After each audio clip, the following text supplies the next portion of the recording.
Hello everyone, আসসালামু আলাইকুম। সেহরিতে যখন কোনো কিছু দিয়েই ভাত খেতে ইচ্ছে করে না, তখন এরকম একটা ভর্তা থাকলে জাস্ট একটা ভর্তা দিয়েই আপনি এক প্লেট ভাত খেয়ে ফেলতে পারবেন নিমেষেই। আপনাকে আর অন্য কোনো আইটেমের কথা একদমই চিন্তা করতে হবে না। হাতের কাছে থাকা খুব সামান্য কিছু উপকরণে সহজভাবে এই ভর্তাটা বানাতে পারবেন।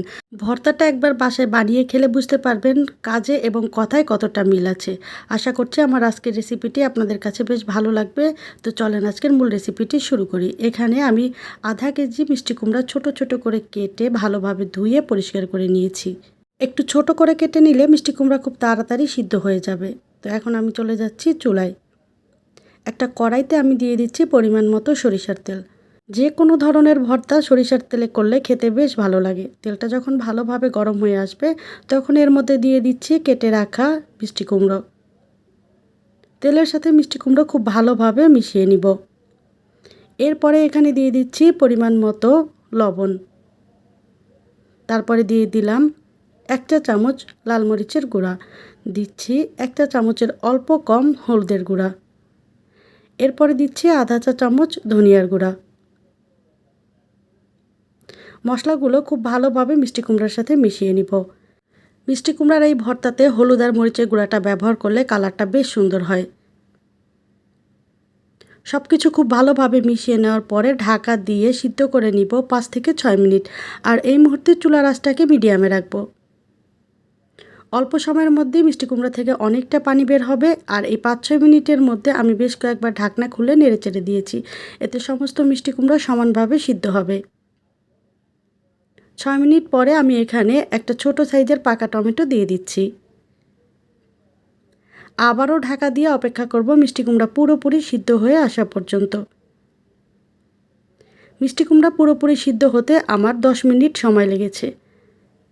যখন মিষ্টি কুমড়া পুরোপুরি সিদ্ধ হয়ে যাবে, তখন স্প্যাচুলা দিয়ে খুব ভালোভাবে ম্যাশ করে নিব।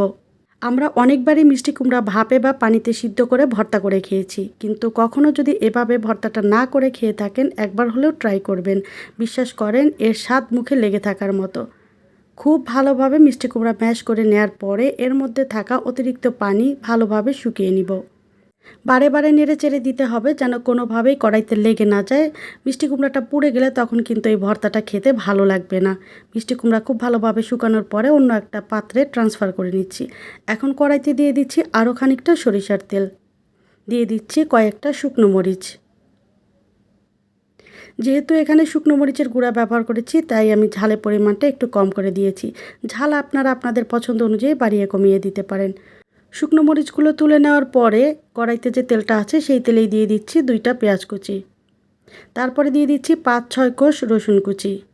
পেঁয়াজ রসুন 1 মিনিট সময় নিয়ে ভেজে নিব।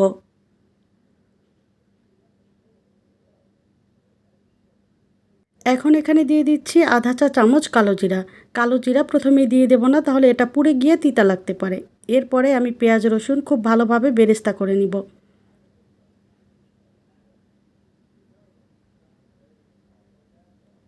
পেঁয়াজ রসুন বেরেস্তা করা হয়ে গেলে এর মধ্যে দিয়ে দিচ্ছি আগে থেকে ম্যাশ করে রাখা মিষ্টি কুমড়া।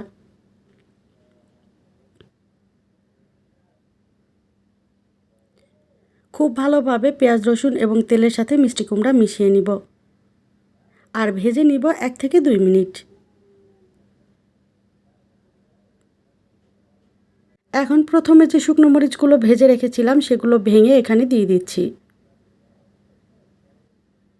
এই ভর্তাটা বানাতে যেহেতু কোনো কাঁচা পেঁয়াজ ব্যবহার করছি না আর এর মধ্যে একটুও পানি নেই, তাই এই ভর্তাটা ফ্রিজের বাইরেও ঠিক 24 ঘন্টা পর্যন্ত ভালো থাকবে, একটুও নষ্ট হবে না। একদম শেষের দিকে এখানে আমি পরিমাণ মতো ধনিয়া পাতা কুচি দিয়ে দিচ্ছি। শেষের দিকে ধনিয়া পাতা অ্যাড করলে এর থেকে স্ট্রং একটা ফ্লেভার পাওয়া যাবে, যেটা খেতে খুবই ভালো লাগবে। আরও মিনিট খানেক সময় নিয়ে ভর্তাটা খুব ভালোভাবে ভেজে নিব। এই সময়ের মধ্যেই ধনিয়া পাতায় থাকা অতিরিক্ত পানিটাও শুকিয়ে যাবে। অল্প সময়ের মধ্যেই মিষ্টি কুমড়াটা একদম পুরোপুরি শুকিয়ে যাবে। এই রমজানে একবার হলেও এভাবে মিষ্টি কুমড়ার ভর্তাটা খেয়ে দেখবেন।